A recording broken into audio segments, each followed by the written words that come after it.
একসঙ্গে 1200 গ্রাহকের bank account freeze করে দিল প্রশাসন। ঘটনাটি ঘটেছে এই বাংলায়। জানা গিয়েছে, বাংলার বাড়ি প্রকল্পে বাসস্থান তৈরির জন্য কিস্তির টাকা পেয়েও তা আসল জায়গায় কাজে লাগাননি অনেকেই। যদিও প্রশাসনের তরফ থেকে বারবার সতর্ক করা হয়েছে, কিন্তু তাতেও চিড়ে ভেজেনি। তাই শেষ পর্যন্ত এমন অবাধ্য প্রায় 1200 উপভোক্তার ব্যাংক অ্যাকাউন্ট ফ্রিজ করে দেওয়ার সিদ্ধান্ত নিল দক্ষিণ 24 পরগনা জেলা প্রশাসন।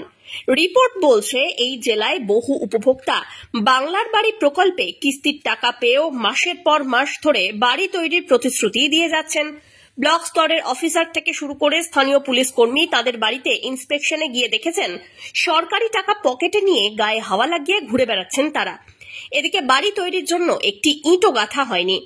এই পরিস্থিতিতেই নবান্নের নির্দেশে এই ধরনের ঘটনায় মোট 1200 উপভোক্তার ব্যাংক অ্যাকাউন্ট ফ্রিজ করে দেওয়ার সিদ্ধান্ত নেয় দক্ষিণ 24 পরগনা জেলা প্রশাসন। সেই সমস্ত ব্যক্তিদের প্রশাসনের তরফ থেকে স্পষ্ট জানানো হয়েছে, বাড়ি তৈরি না করলে সরকারি অর্থ ফেরত দিতে হবে। সেই অর্থ অন্য কোনো ক্ষেত্রে খরচ করা চলবে না।